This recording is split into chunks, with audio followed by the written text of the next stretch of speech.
अच्छा, अगर आपने लास्ट रिटर्न में आपका कोई प्लाट था और आपने सेल किया है और आप इस रिटर्न में आपको जो प्रॉफिट हुआ है आप उसको कहाँ दर्ज करना है और आपने जो टैक्स पे किया है उसको आपने यहाँ पे कहाँ दर्ज करना है, तो इसमें हम उसी की बात करेंगे। सबसे पहले तो आपने अपनी उस साल की रिटर्न को ओपन कर लेना है और उसके बाद ये आपकी जो इनकम है आपने यहाँ पे वो दर्ज कर ली। आपने क्लिक करना है यहाँ पे टैक्स चार्जेबल पेमेंट, इस पर आपने क्लिक करना है। क्लिक करने के बाद यहाँ पे लिखा है final fixed minimum average relevant reduce tax पे आपने क्लिक कर देना है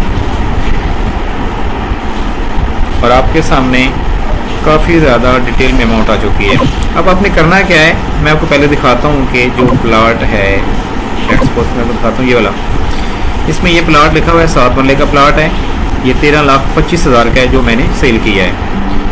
अब इसको मैंने सेल किया है 25 लाख में, यहाँ पे पहले 13,25,555 का था और मैंने सेल किया है 25 लाख में।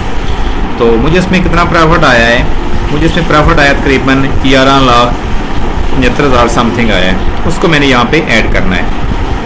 तो मैं इसको कैसे ऐड करूँगा, मैं दोबारा यहाँ पे जाना है अपने फाइनल फिक्स्ड मिनिमम एवरेज वाले खाने में, इसमें क्लिक करना है मैंने और आपने प्रॉफिट में से ये वैल्यू निकाल लेनी है।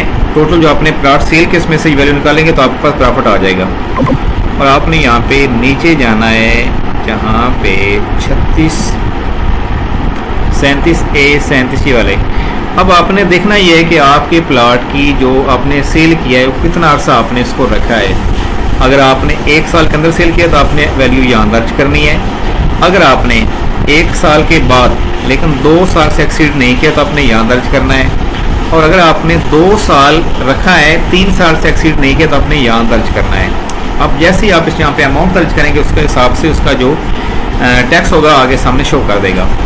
अब मैं यहाँ पे दर्ज करूँगा जितना मुझे प्रॉफिट आया है वो दर्ज करना है, असल अमाउंट दर्ज नहीं करनी, जितना मुझे प्रॉफिट आया मैंने वो दर्ज करना है। मैं यहाँ पे दर्ज करता हूँ 11,50,000, ये मैंने दर्ज किया। और उसके बाद यहाँ से मैंने जैसे ही कैलकुलेट पे क्लिक करनी है,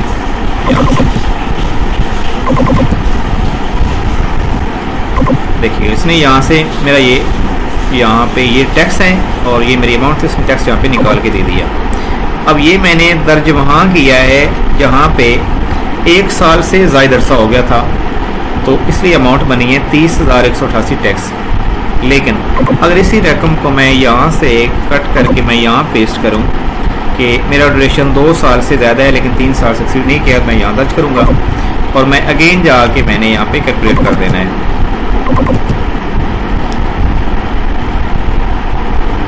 ये जी मेरी अमाउंट बन गई 20,125। अब आपने जो टैक्स पे किया है अब आपने उसको यहाँ से दर्ज करना है। आपने जाना है यहाँ पे एडजस्टेबल टैक्स में और यहाँ से आपने सर्च भी कर सकते हैं, अदरवाइज़ आप नीचे चले जाएं। यहाँ पे 235 के आपका एक ऑप्शन आएगा, 235 के 236 के ये वाला जी, ये purchase transfer of mobile property 236 के, और ये आपके उस टैक्स वाली जो आपको वहाँ से रसीद मिली उसकी भी वहाँ पर मेंशन भी होगा। आपने यहाँ पे वो अमाउंट दर्ज करनी है जो आपने पे की है। मैंने यहाँ उसको दर्ज कर दी है। उसके बाद इसको मैंने यहाँ से कर देना है कैलकुलेट। चलिए उसके बाद आप यहाँ पे कंप्लीशन पे करें तो जो आपका टैक्स बनता था वो यहाँ पे दर्ज हो चुका है। ये भी ये आपको वो टैक्स बनता था आपने पे कर दिया। अब यहाँ पे आपका ये रिफंडेबल बन गया है। इस तरीके से आप यहाँ पे उसको दर्ज करेंगे। उसके बाद आपने क्या करना है, यहाँ पे आपने अपने पर्सनल एसेट्स में जाना है और यहाँ पे जाके आपने उस प्लाट को यहाँ से रिमूव कर देना है। ये वाला इसको यहाँ से रिमूव कर दिया और अगेन यहाँ से करूँगा कैलकुलेट। अब अगर तो आपने जो आपके पास अमाउंट आ चुकी है वो यहाँ से कटी है, आपका 11,50,000 आपका प्रॉफिट है और 13 लाख आपका ये प्लाट था जो आपने सेल किया है। टोटल आपके पास 25 लाख अमाउंट आपकी यहाँ पे अभी अवेलेबल है। अब अगर आपने प्लाट लिया तो आप उसको यहाँ पे दर्ज कर दें, अगर नहीं लिया तो उसकी आपने जो भी आपने चीज़ें ली हैं वो यहाँ पे बारी बारी यहाँ पे एंटर कर देंगे। अगर आप यहाँ पे क्लिक करें तो ये आपकी वो 13,25,000 ये अमाउंट है जो आपने प्लाट सेल किया है, उसके असल अमाउंट जो आपने वहाँ से डेल किया है। और उसके बाद जो आपको वहाँ से आमदन हुई है, आपने जो चीज़ें सेल की हैं वो आपने यहाँ पे लिखना है। ये देखिए यहाँ पे 11,50,000 ये आपका हो जाएगा। और यहाँ पे आपकी जो इनकम है आपने वो दर्ज कर देनी है।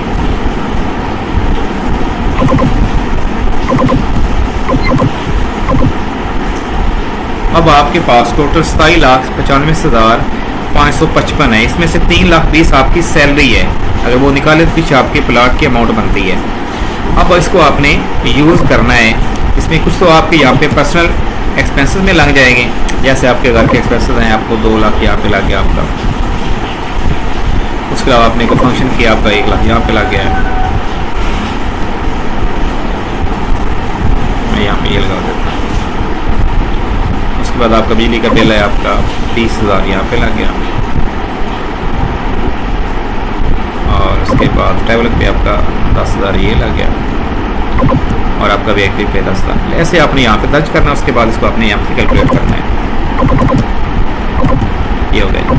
आप उसके बाद आपने दोबारा यहाँ पे रिकॉन्सिलिएशन पे आए तो यहाँ पे देखें कि अब आप ये रकम 24,94,555 रह गई है। अब ये रकम इससे अगर आपने प्लाट लिया है तो आप उसको प्लाट को यहाँ पे दर्ज करेंगे यहाँ पे। अगर आपने प्लाट नहीं लिया तो इसको आपने यहाँ पे किसी मद में रख दें कि आपने कोई सोना ले लिया है, आपने कैश को रख लिया है, या आपने और कोई सामान खरीद लिया है, तो आप उसको किसी यहाँ पे तरीके से एडजस्ट करेंगे। नेक्स्ट कुछ मैं यहाँ लिख दूँगा, इससे मैंने 10 लाख के मैंने कुछ पर्सनल आइटम ले लिए हैं ये, क्योंकि ये चीज़ मुझे बाद में काम देगी। इसको यहाँ पे मैं दर्ज करूँगा। उसके बाद मैंने यहाँ से कुछ एनिमल लिए हैं। मैं कहता हूँ मैं 5 लाख के मैंने वो ले लिए हैं। इसको ये कर देना है। अब देखें तो यहाँ पे कितने पैसे और बचते हैं मेरे पास। अभी मेरे पास 9,95,555 बचते हैं। मैं दोबारा जाऊँ यहाँ पे 9,55,000 9,95,555। इसको यहाँ पे मैं करूँगा कैलकुलेट। यहाँ पे कैलकुलेट तो मैं देखिए यहाँ पे 0 आ गया। अब ये जो रकम आपकी थी टोटल आपकी वो इनकम यहाँ पे शो कर रहा है। ये देखिए आपकी 11,70,000। इसमें से 20,000 आपका कौन सा है जो आपका पे से बचा है, और 11,50,000 आपका प्रॉफिट है, तो यहाँ पे मैंने रख लिया है। अगर आप दोबारा यहाँ प्लाट लेते हैं तो आप सारी चीज़ें यहाँ पे आपने ऐड की हैं, इनको रिमूव करके अब यहाँ पे आप प्लाट अपने ऐड कर देना है। तो नहायत आसान सा प्रोसीजर है। अगर कोई आपको समझ ना आए तो आप नीचे कमेंट्स में मुझसे पूछ सकते हैं।